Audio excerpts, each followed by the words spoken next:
at this truck, man. I love this truck, dude. I appreciate it. Man, I want to be like you so bad, bro. Oh, man. You better keep your hand if you cut them off because you're going to need them.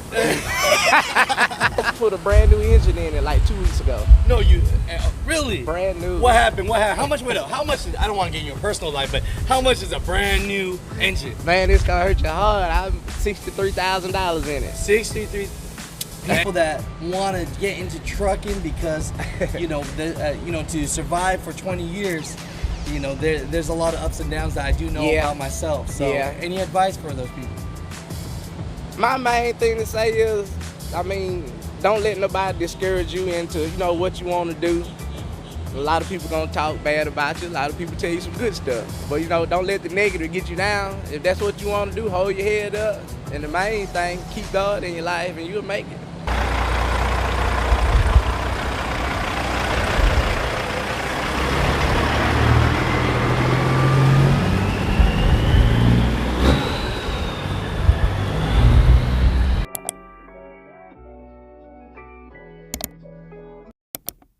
What's your name, brother? My name is Nick James. Nick James, man. That's right. I love it. I love it, man. I approached you outside. I see this beautiful truck, man. What kind of truck you working with? Well, I have a 379. It's a 2001 model, stand-up sleeper, Peterbilt. Oh, man. Yeah. How long did it take to build that truck? I actually got this one about 2 years ago, and I was driving my current truck while I was working on this one, fixing it up a little bit. I have also a 2000 Freightliner Century class. Wow, you got everything nice. Yeah. Yeah, I love it. How long you been in the game now? I've been driving trucks ever since 2001. 2001. So let's do the quick math on it. You've been over 20 years in the game. Yeah, it's been over 20 years, right? And how long have you been driving for yourself? Since 2001. Hey, I love it. I love it. I love it. Let's walk out here. Let's hang out, brother. Okay, yeah. hang out. You didn't know you had a cameraman, huh? Nah, I didn't. This is how your life's supposed to be. This is how your life's supposed to be. That's you just nice, walking right? around. I get you your coffee and everything, brother. You deserve it, man. No, I got it. We'll just walk. We're looking. Okay. Look at this. So 2 years ago, did the truck look like this? No, actually 2 years ago, it was the plain Jane Peterbilt. When I look at something like this, see, look, we bought a little bit more stuff, didn't we? That's right. Ain't nothing wrong with putting the chrome on. I love it. I love it. It's one of those things where it looks beautiful on the outside, and you're like, you know what? I didn't put that much money on the inside. I said, look, this is a work truck. Yes, sir. So, man, walk us around. You said you stretched it out, so yeah. Let's look at this. The truck, I scratched it. It's 320 inches. It was bought from the factory at 265. Really? Yeah, and I'm from the Mobile, Alabama area. Horns Truck Rebuilder scratched it for me. It's full 320 inches, and I added the Talladega fiberglass fenders, stuff like that. Trying to dress it up a little bit. Been putting chrome pieces just about every chrome shop I pass. I see that. Some people say, Nick, is it worth it putting on that chrome? Why does someone do that to their truck? Do you have your reasons? Well, my reason is pretty much you just got to love your truck. You want it to look good, but some people, chrome don't make the truck run. But some people like it, some people don't, and I prefer to have my truck looking good. And that's what you work for, to get what you want. If you can't buy what you want, then no needs to work. I love it. That's good. That's good. In the 20 years in the game, right? You said you jumped in as an owner operator right away. Yeah. Were you driving a truck for a little bit for a company, or how did that work out? No, when I first started trucking, it was pretty much my father was the reason. Most of his friends, they was in the trucking business, and I worked for my father. He was on a construction company, and out hot summers, cold winters, I was like, man, I can do something better than this. I'm like, Dad, I'm quitting. I'm sorry to tell you, but I gotta find me something else to do. And then he knew guys that was already in the trucking business. I knew guys that was already in the trucking business that was much older than me, and I was like, well, I want to go drive trucks. He said, well, let's buy us a truck.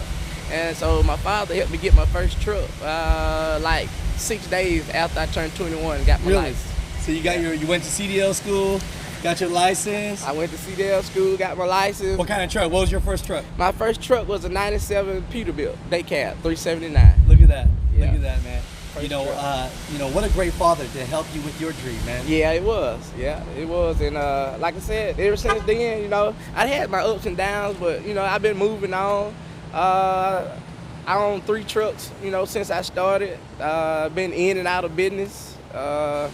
Pretty much I had my own, you know, been an owner operator ever since. Wow. You know, I started out logging.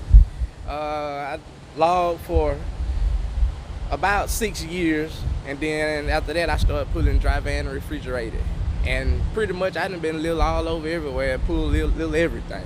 You know, any advice for the young people, the new people, the people that want to get into trucking because, you know, to survive for 20 years, you know, there's a lot of ups and downs that I do know about myself. So any advice for those people?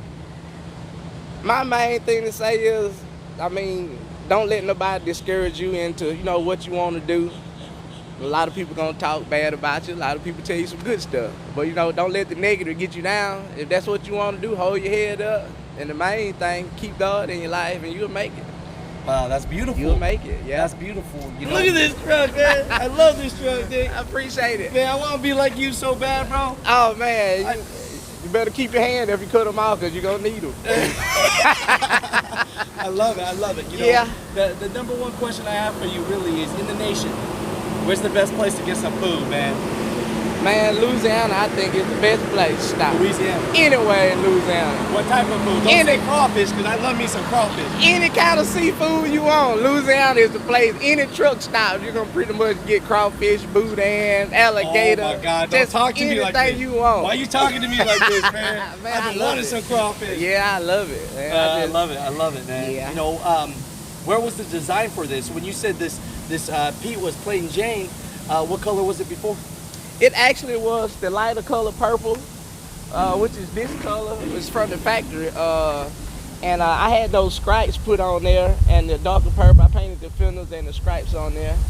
And had it cleaned up. I added a 20-inch bumper, added 8-inch stacks, the visor, the bug shield, you know, just, you know, been adding stuff onto it ever since I had it, you know. I love it. What kind of motors is this bad boy? It has the C15 Caterpillar. Okay. Yeah. You know, a lot of people are going to love you for that one. Yeah, I know it. And sad part about it actually is I just put a brand new engine in it like 2 weeks ago. No, you really? Brand new. What happened? What happened? How much? Wait, how much? I don't want to get in your personal life, but how much is a brand new engine? Man, it's gonna hurt your heart. I'm $63,000 in it. 63.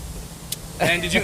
That's a loan right there. We gotta get a loan right there. Or did you cash out? No, I didn't cash out. Smart. Yeah, Keep that money. Cash out. Yeah. So what happened? The old engine, it dropped 2 cylinders, number 1 and number 4. The sleeve sunk down in the block and it kept blowing the head gasket. And after I got it to Caterpillar in Birmingham, Alabama, they hit me with the bad news. Man, your block is messed up. Oh. Yeah. So let's talk about that real quick. So 63,000, is that your biggest breakdown as of now in the last 20 years? Last 20 years, that's the biggest breakdown I had. You know, can we talk about it? Because a lot of people, they fail in trucking, and the biggest reason at times is they don't have enough money or credit in the bank for their business to keep on going. Any advice for people about saving money? Because people don't know, but we're like ball players out here. We're making more money than we've ever made. And we don't know the difference between gross and net. It happens to a lot of guys. It does. It happens. I've seen a lot of people fail like that. I mean, you get a chance to make that money. I mean, if you don't be smart, I mean, you have to handle your business in the trucking facility, because if you don't, you'll end up, you know, you end up going out of business.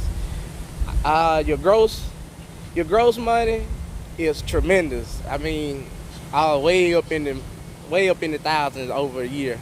And then if you don't keep a good net, and then you tax season come up. Tax season coming Uncle around. Sam. Yeah, and then you're gonna have a breakdown, and then you can't afford to fix it. Then you're out of luck. So, I mean, all I can say is just handle your money part, handle the paperwork part, and then the rest of the trucking is simple. Man, and I always see. Tell me this: why is the baddest trucks? They always have a reefer or something like that. Is reefer the one to get into, or? Man, I tell you. Tell me, man. Give us a little bit, man. I know I ain't gotta try and blow up your spot, Nick, but you know. Reefer is pretty good. The rates is, you know, kind of up higher than a lot of other stuff. I mean, the flatbeds are rates. I pull flatbed a lot, and I mean, I pull reefer a lot. It's just the best way to keep depleting this truck. The reefer, right? The reefer is the best way. You see some nice reefer trucks, and then that's what kind of motivated me, man. They call them rooster cruisers. That's all I ever know. I just want to have a rooster cruiser. You know what I mean? So this ain't a job for you? No, it's not a job. It's just something I like to do. I love that. You don't even call this work? No, not work. I mean, I come to Florida. My run is from Laurel, Mississippi to Miami, Florida every week.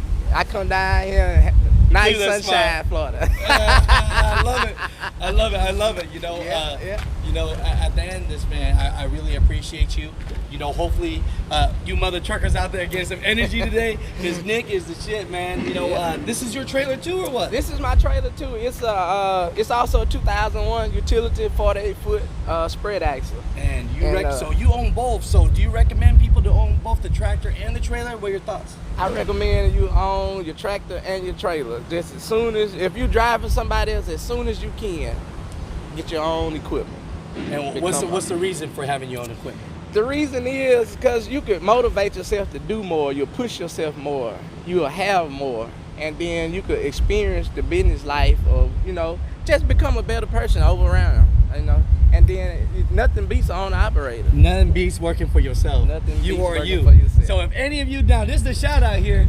You know, what's your company called so people can come, you know, all the shippers, all the people that want to give you all that money. That's right. You know, what's the company called? My company is D&O Trucking from Gangstown, Alabama. Hey, shout out to anyone at the end of this?